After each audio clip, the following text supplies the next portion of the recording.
మన routine life లో seasonal వ్యాధులు కామన్. మారిన కాలానికి తగ్గట్టు ఆరోగ్యం విషయంలో కూడా జాగ్రత్తలు తీసుకోవాలని నిపుణులు చెప్తూ ఉంటారు. ఈ మధ్య ఎక్కువగా జనాలు ఆరోగ్యంపై దృష్టి పెడుతున్నారు కూడా. ఆరోగ్యానికి డ్రై ఫ్రూట్స్ కూడా ఎక్కువగా మేలు చేస్తాయి. అందుకే వీటిని ఏదో ఒక రూపంలో తీసుకుంటూ ఉంటారు. అయితే ఈ డ్రై ఫ్రూట్స్లో జీడిపప్పు కూడా ఒకటి. దీన్ని డైరెక్ట్గా తీసుకోవడం కంటే తేనెలో వేసుకొని తినడం వల్ల చాలా ప్రయోజనాలు ఉన్నాయి. అవేంటో ఇప్పుడు తెలుసుకుందాం. జీడిపప్పును మనలో చాలా మంది వేగించుకొని లేదా పంచదార లేదా బెల్లం పాకం పట్టుకొని తింటూ ఉంటారు. అలా కాకుండా జీడిపప్పును తేనెలో నానబెట్టి తింటే ఎక్కువ ప్రయోజనాలను పొందవచ్చు అని నిపుణులు చెప్తున్నారు. ఇలా తీసుకోవడం వల్ల ఆరోగ్యానికి చాలా మంచిది.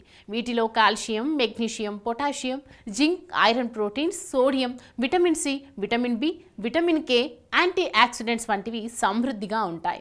తేనె గురించి అందరికీ తెలుసు. తేనెను తీసుకోవడం వల్ల ఎన్నో ఫలితాలు ఉన్నాయని. ఈ రెండింటిని కలిపి తీసుకోవడం వల్ల అనేక ప్రయోజనాలు ఉన్నాయని చెప్తున్నారు. కీళ్ళ నొప్పుల నుంచి మంచి ఉపశమనం కలుగుతుంది. అలాగే కంటికి సంబంధించిన సమస్యలు ఏవీ ఉండవు. రక్తహీనత సమస్యతో బాధపడుతున్న వారికి కూడా మంచి ప్రయోజనం కనబడుతుంది. మెదడు చురుగ్గా పనిచేస్తుంది. చెడు కొలెస్ట్రాల్ని తగ్గించడంలో సహాయపడి గుండె ఆరోగ్యంగా ఉండేలా చేస్తుంది. రోజుకు ఒక స్పూన్ తీసుకోవడం వల్ల మంచి ఫలితాలు ఉంటాయని చెబుతున్నారు. ఆధునిక జీవితం, అనారోగ్య సమస్యలు ప్రతి ఒక్కరికి ఏదో ఒక తెలియని సమస్య. చిన్న చిన్న చిట్కాలతో మంచి ఆరోగ్యాన్ని మీ సొంతం చేసుకుందాం అనుకుంటున్నారా?